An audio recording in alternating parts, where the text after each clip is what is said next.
Mr. Chairman, ladies and gentlemen, I appreciate very much your generous invitation to be here tonight. You bear heavy responsibilities these days, and the article I read some time ago reminded me of how particularly heavily the burdens of present-day events bear upon your profession. You may remember that in 1851, the New York Herald Tribune, under the sponsorship and publishing of Horace Greeley, employed as its London correspondent an obscure journalist by the name of Karl Marx. We are told that foreign correspondent Marx, stone broke, and with a family ill and undernourished, constantly appealed to Greeley and managing editor Charles Dana for an increase in his munificent salary of $5 per installment, a salary which he and Engels ungratefully labeled as the lousiest petty bourgeois cheating. But when all his financial appeals were refused, Marx looked around for other means of livelihood and fame, eventually terminating his relationship with the Tribune and devoting his talents full-time to the cause that would bequeath to the world the seeds of Leninism, Stalinism, revolution, and the Cold War. If only this capitalistic New York newspaper had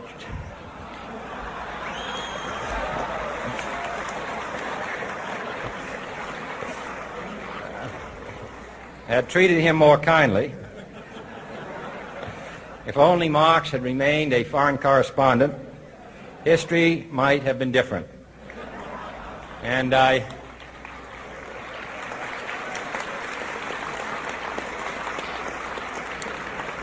I hope all publishers will bear this lesson in mind the next time they receive a poverty-stricken appeal from a small increase in the expense account from an obscure newspaper man.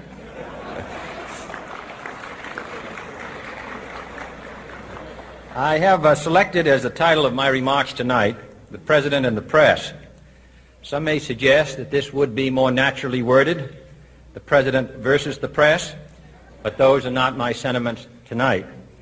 It is true, however, that when a well-known diplomat from another country demanded recently that our State Department repudiate certain newspaper attacks on his colleagues, it was unnecessary for us to reply that this administration was not responsible for the press, for the press had already made it clear that it was not responsible for this administration.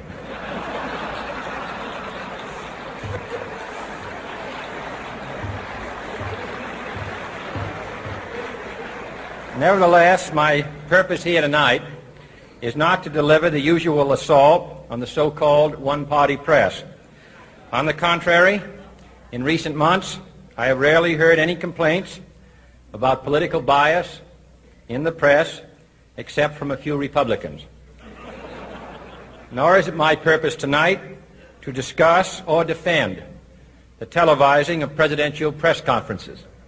I think it is highly beneficial to have some 20 million Americans regularly sit in on these conferences to observe, if I may say so, the incisive, the intelligent, and the courteous qualities displayed by your Washington correspondents. Nor, finally, are these remarks intended to examine the proper degree of privacy which the press should allow to any president and his family. If, in the last few months, your White House reporters and photographers have been attending church services with regularity, that has surely done them no harm.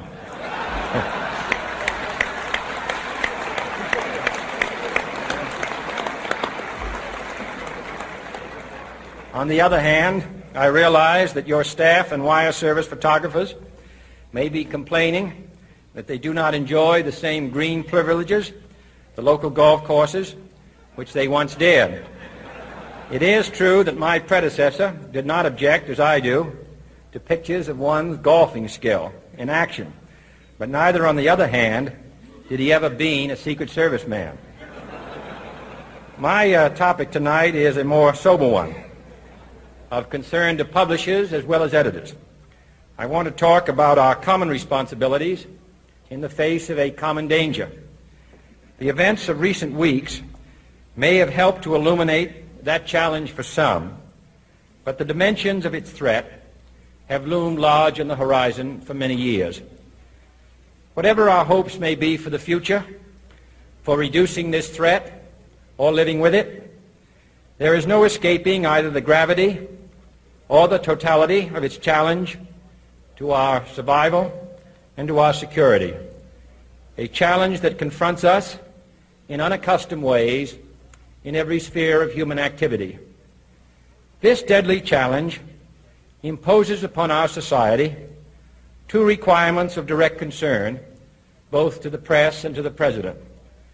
Two requirements that may seem almost contradictory in tone, but which must be reconciled and fulfilled if we are to meet this national peril. I refer first to the need for far greater public information, and second, to the need for far greater official secrecy. The very word secrecy is repugnant in a free and open society, and we are, as a people, inherently and historically opposed to secret societies, to secret oaths, and to secret proceedings. We decided long ago that the dangers of excessive and unwarranted concealment of pertinent facts far outweighed the dangers which are cited to justify it. Even today, there is little value in opposing the threat of a closed society by imitating its arbitrary restrictions. Even today, there is little value in ensuring the survival of our nation if our traditions do not survive with it. And there is very grave danger that an announced need for increased security will be seized upon by those anxious to expand its meaning to the very limits of official censorship and concealment. That I do not intend to permit to the extent that it's in my control. And no official of my administration, whether his rank is high or low, civilian or military, should interpret my words here tonight as an excuse to censor the news, to stifle dissent, to cover up our mistakes, or to withhold from the press and the public the facts they deserve to know. But I do ask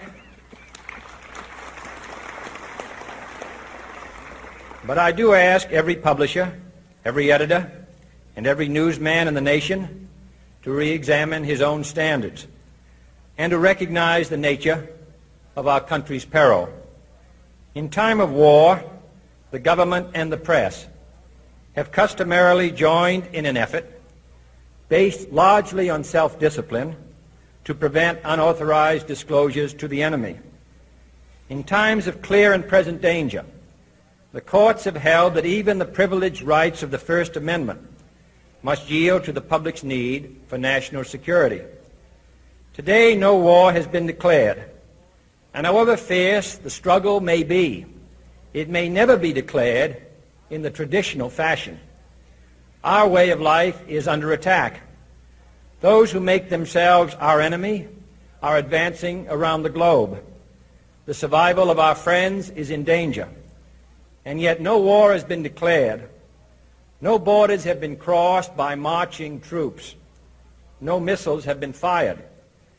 If the press is awaiting a declaration of war before it imposes the self-discipline of combat conditions, then I can only say that no war ever posed a greater threat to our security.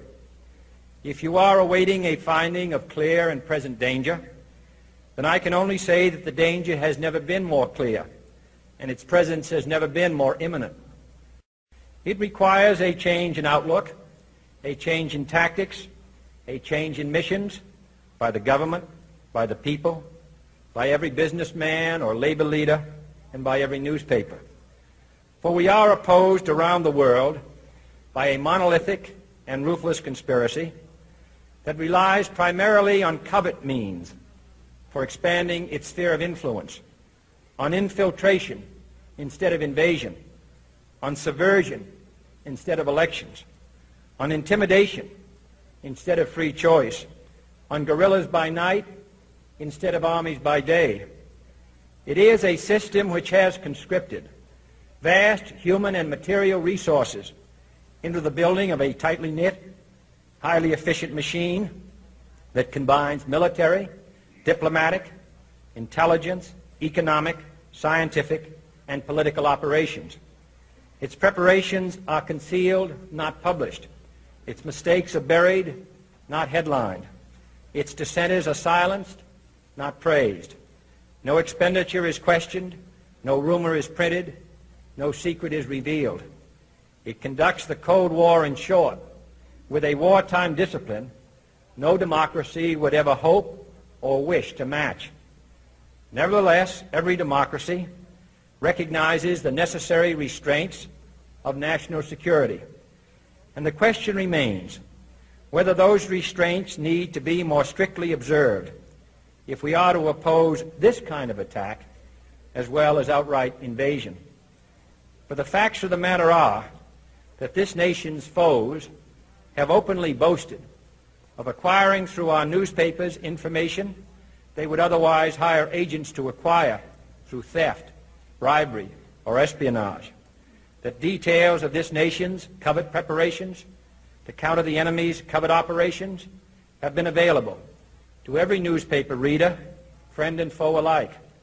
That the size, the strength, the location, and the nature of our forces and weapons, and our plans and strategy for their use, have all been pinpointed in the press and other news media to a degree sufficient to satisfy any foreign power, and that in at least one case, the publication of details concerning a secret mechanism whereby satellites were followed required its alteration at the expense of considerable time and money.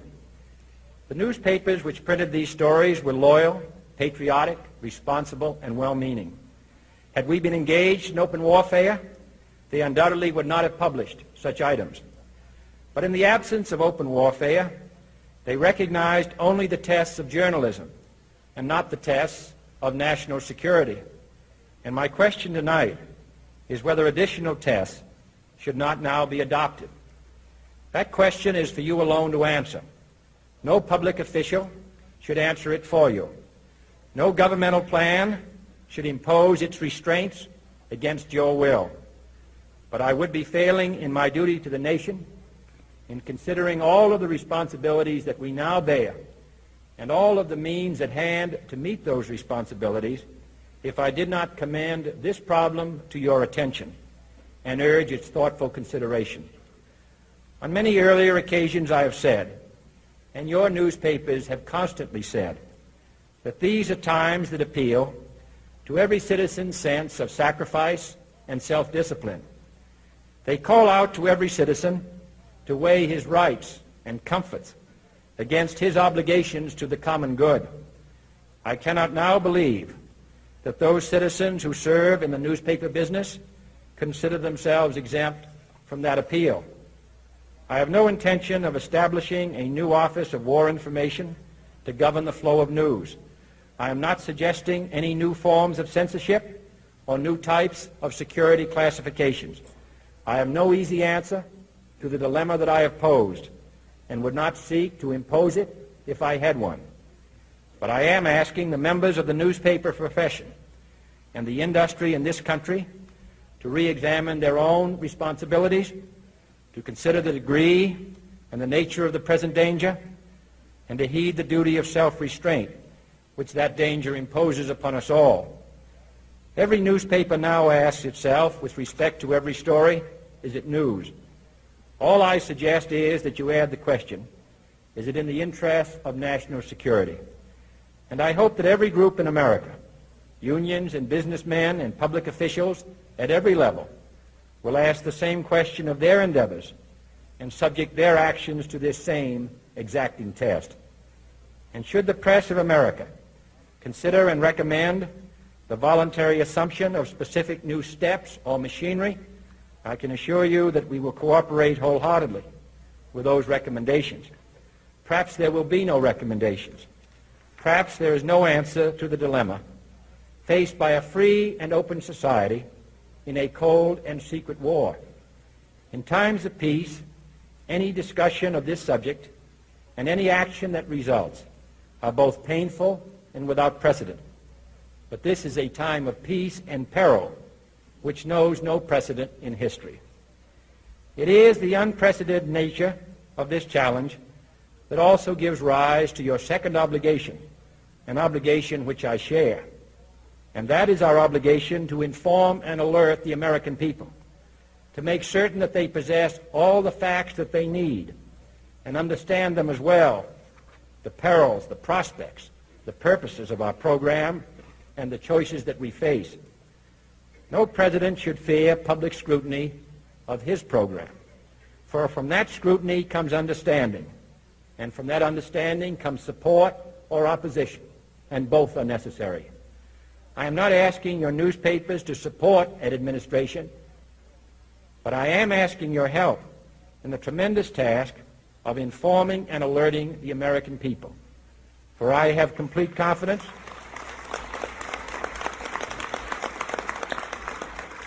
in the response and dedication of our citizens whenever they are fully informed. I not only could not stifle controversy among your readers, I welcome it. This administration intends to be candid about its errors. For as a wise man once said, an error doesn't become a mistake until you refuse to correct it. We intend to accept full responsibility for our errors, and we expect you to point them out when we miss them. Without debate, without criticism, no administration and no country can succeed, and no republic can survive. That is why the Athenian lawmaker Solon decreed it a crime for any citizen to shrink from controversy. And that is why our press was protected by the First Amendment, the only business in America specifically protected by the Constitution, not primarily to amuse and entertain, not to emphasize the trivial and the sentimental, not to simply give the public what it wants, but to inform, to arouse, to reflect, to state our dangers and our opportunities, to indicate our crises and our choices, to lead, mold, educate, and sometimes even anger public opinion. This means greater coverage and analysis of international news, for it is no longer far away and foreign, but close at hand and local. It means greater attention to improved understanding of the news, as well as improved transmission. And it means, finally, that government at all levels must meet its obligation to provide you with the fullest possible information outside the narrowest limits of national security, and we intend to do it. It was early in the 17th century that Francis Bacon remarked on three recent inventions already transforming the world: the compass, gunpowder, and the printing press. Now the links between the nations, first forged by the compass, have made us all citizens of the world, the hopes and threats of one becoming the hopes and threats of us all. In that one world's effort to live together, the evolution of gunpowder to its ultimate limit has warned mankind of the terrible consequences of failure. And so it is to the printing press, to the recorder of man's deeds, the keeper of his conscience, the courier of his news, that we look for strength and assistance, confident that with your help, man will be what he was born to be, free and independent.